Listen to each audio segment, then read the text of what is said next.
పిఠాపురంలో మొట్టమొదటిసారిగా అధికారంలోకి వచ్చిన తర్వాత 3 రోజులు ప్లేనరీ ఉండబోతుందని అన్నారు. అది ఎలా ఉండబోతుంది అనుకోవచ్చు? అందరూ కూడా ఎదురు చూస్తూ ఉన్నారు. గత దశాబ్ద కాలంగా జనసేన పార్టీ కోసం నాలాంటి యువత అందరూ కూడా నిస్వార్థంగా పార్టీ కోసం త్యాగాలు చేస్తూ ఎన్నో కష్టాలు పడేప్పటికి కూడా ఈ జనసేన పార్టీ జెండాని తన భుజస్కంధాలను మోసిన ప్రతి కార్యకర్త కష్టాలను తెలుసుకుంటాం కోసం, ప్రతి నాయకుడు పడిన బాధలు తెలుసుకొని ఈ పార్టీని ప్రతి కార్యకర్త ఎలా ఊహించుకుంటున్నాడో, ప్రతి లీడర్ నా పార్టీ ఎలా ఉండాలనుకుంటున్నారో ఆ ప్లేనరీ రోజు పవన్ కళ్యాణ్ గారి నోటనే మనం వినొచ్చు.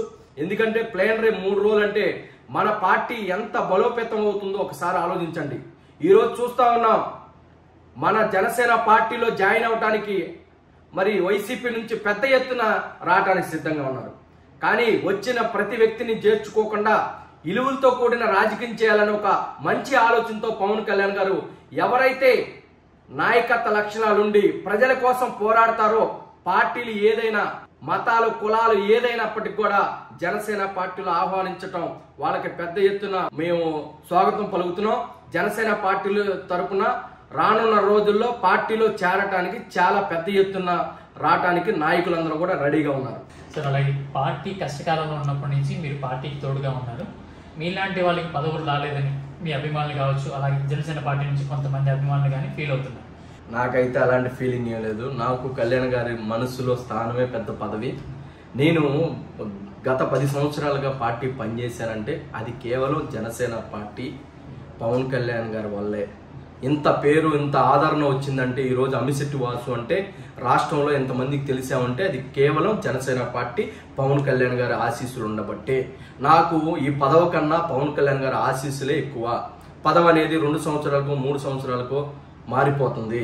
కానీ పవన్ కళ్యాణ్ గారి సొంత మనిషిగా నా ప్రాణం ఉన్నంత వరకు నా జీవితం అంతా కూడా జనసేన పార్టీకి అంకితం. కష్టాలున్నా నష్టాలున్నా జనసేన పార్టీ కోసం, కార్యకర్తల మనోభావాల కోసం, మా నాయకుడు ఆశయాల కోసం నేను కష్టపడతా. నాకు అందరికన్నా ఎక్కువ గుర్తింపించింది పవన్ కళ్యాణ్ గారు. అది ఎప్పుడు కూడా నా మనసులో ఉంటుంది. పవన్ కళ్యాణ్ గారి ఆశయం కోసమే మేము పనిచేస్తాం. డిప్యూటీ సీఎంగా పవన్ కళ్యాణ్ గారి పరిపాలన ఎలా ఉందనుకుంటున్నారండి? చాలా అద్భుతం ఉందండి. ఎందుకంటే ప్రజలు ఏం కావాలో అవి కోరుకుంటారు, ఏమి కావాలనుకుంటున్నారో అవి ఇస్తున్నారు ప్రభుత్వం నుంచి.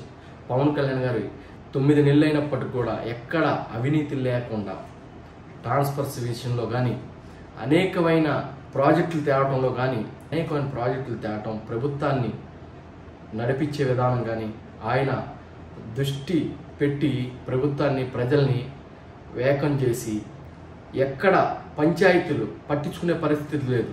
కేంద్రం నుంచి నిధులు కానీ పెద్ద ఎత్తున కేంద్రం నుంచి నిధులు తీసుకురావటం, పంచాయతీలు రోడ్లు గత ప్రభుత్వంలో ఒక రోడ్డు వేసిన పాపం లేదు.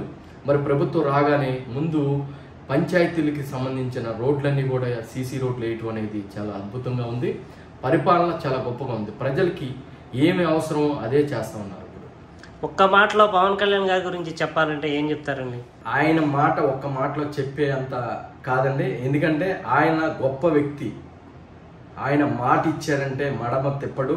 ఎందుకంటే ఆయన ఒక మాట కోసం గత ప్రభుత్వంలో జరిగిన అవినీతి, మరి టీడీపీ జనసేన పార్టీకి వైరం ఉన్నప్పటికి కూడా ఈ ప్రభుత్వాన్ని దించాలంటే కూటమి ప్రభుత్వం ఏర్పాటు చేయాలని ఒక గొప్ప మనసుతో 3 సంవత్సరాల క్రితమే కూటమితో మేము పొత్తుంటాం, వ్యతిరేక ఓటు చేయలేవని చెప్పి పవన్ కళ్యాణ్ గారు ఇప్పటం సభలో ఒక మాట ఇచ్చి ఆ మాట కోసం ఈ ప్రభుత్వాన్ని దించే వరకు కూడా ఈ ప్రజలు ఎన్నుకున్న ప్రభుత్వం 151 సీట్ ఇస్తే జగన్మోహన్ రెడ్డి ఓన్లీ తిట్లుకే పరిమితం చేసిన ఈ ప్రభుత్వాన్ని దించాల్సిందే అని చెప్పి గొప్ప మనసుతో కూటమిని ఏర్పాటు చేసి ఇంత గొప్ప విజయాన్ని ఇవ్వటానికి కారకులైనటువంటి పవన్ కళ్యాణ్ గారికి ప్రజలు, అట్లాగే మేము జనసేన పార్టీ తరఫున మనస్ఫూర్తిగా ధన్యవాదాలు తెలుపుకుంటున్నాం.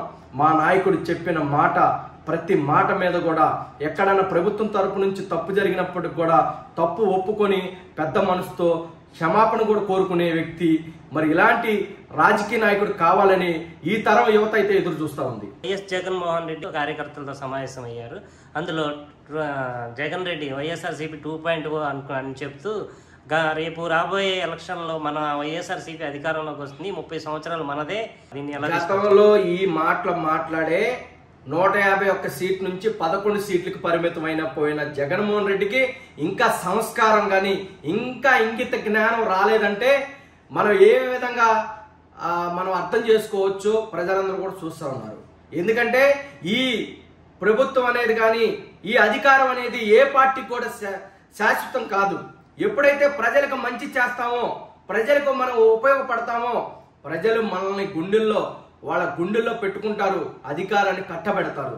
జగన్మోహన్ రెడ్డి 50 సంవత్సరాలు నేనే ముఖ్యమంత్రిగా ఉంటాను అని తుకలక పాలన చేస్తూ ఎక్కడ నాకు ఎదురు చెప్పేవాడే లేడనే విధంగా ఆయన పరిపాలన చూసాం.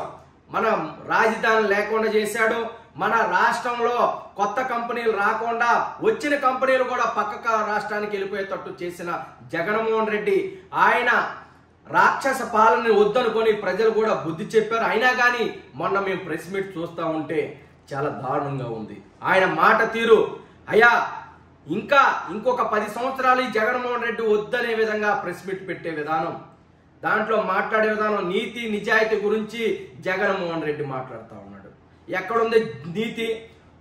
ఉన్న కొండలన్నీ తోవేసుకున్నారు, శాండ్ అంతా అమ్మేసుకున్నారు, ల్యాండ్లు కబ్జా చేశారు. వైసీపీ గోండాల అరాచకాన్ని చూడలేక 5 సంవత్సరాలు ప్రజలు వద్దు బాబు ఈ ప్రభుత్వం అనుకొని 11 సీట్లకి పరిమితం చేసినా మీకు ఇంకా బుద్ధి రాలేదంటే జగన్మోహన్ రెడ్డి గారికి ఏం చెప్పాలో ఒకసారి ప్రజలు కూడా ఆలోచించుకోవాలి. ఎందుకంటే రాక్షస పాలన ఎలా ఉంటుందో 5 సంవత్సరాల్లో ఎప్పుడు కూడా ఎవరో ఏ పార్టీ అధికారంలో ఉన్నప్పటికీ కూడా వాళ్ళ పార్టీ ఆఫీసులకు వెళ్ళి ధ్వంసం చేసిన చరిత్ర ఎక్కడ కూడా ఈ 70 సంవత్సరాల్లో చూసుకుంటే చరిత్రలో ఎక్కడ లేదు.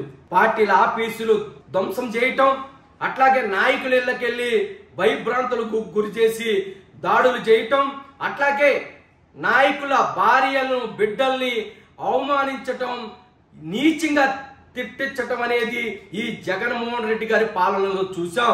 ఎందుకంటే ఎంత నీచంగా దిగజారిన రాజకీయాలు చేశాడంటే జగన్మోహన్ రెడ్డికి దానికి 11 సీట్లకు రావడానికి అదే నిదర్శనం. ఎందుకంటే 5 సంవత్సరాల పరిపాలన ఏ క్యాస్ట్ తో ఎవరిని తిట్టించాలి, ఎవరిని దాడులు చేయాలి, ఎవరిని భయపెట్టాలనే పరిపాలించారు. కానీ ఈ రాష్ట్రంలో సరైన రాజధాని లేదు. రాజధాని లేక అదే విధంగా ఈ సరైన రోడ్లు లేవు, ఈ యువతకు ఉద్యోగాలు లేవని యువత భవిష్యత్తును పట్టించుకొని జగన్మోహన్ రెడ్డి ఈ రోజు ప్రెస్ మీట్లు పెట్టి నీ నోటికి ఏదొస్తే అది మాట్లాడుతా ఉన్నావు. ప్రజలు చూస్తా ఉన్నారు. నిన్ను ఇక ఈ రాజకీయాలకు దూరంగా నెట్టేశారని మేము మనస్ఫూర్తిగా నమ్ముతా ఉన్నాం. కూటమి ప్రభుత్వం అధికారంలోకి వచ్చి దాదాపు 8 నెలలు కావస్తుంది. పరిపాలన ఎలా ఉందనుకుంటున్నారు సార్? కనపడుతుంది కదా ప్రజలందరికీ. 70 సంవత్సరాల చరిత్రలో మన్యం ప్రాంతానికి వెళ్ళి ఓట్లు అడగటం తప్ప కష్టాలు తీర్చిన వ్యక్తి ఎవరూ లేరు ఏ పార్టీ నుంచి కూడా. 70 సంవత్సరాల చరిత్రలో మరి పవన్ కళ్యాణ్ గారు ఇచ్చిన మాట కోసం మన్యం ప్రాంతం నడిచెళ్ళి రోడ్లు వేసి క్వాలిటీతో రోడ్లు వేయటం చూస్తూ ఉన్నాం. పరిపాలన అంటే ఇది. పరిపాలన అంటే చంద్రబాబు నాయుడు గారు కూడా 70 సంవత్సరాలు దాటినప్పుడు కూడా ఎప్పుడు ప్రజల్లో ఉంటూ ప్రజల సమస్యల మీద మొన్న క్యాబినెట్లో కూడా మంచి నిర్ణయాలు తీసుకున్నారు. సోలార్ ప్రాజెక్టు గురించి కానీ కొన్నిటి మీద వాళ్ళు తీసుకున్న నిర్ణయాలు చాలా గొప్పగా ఉన్నాయి.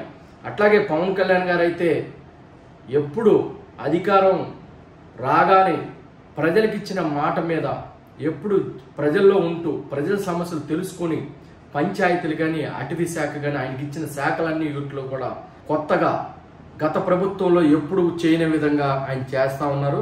ప్రజలు కూడా సంతోషం వ్యక్తపరుస్తూ ఉన్నారు కూటమికి ఓటేసినందుకు.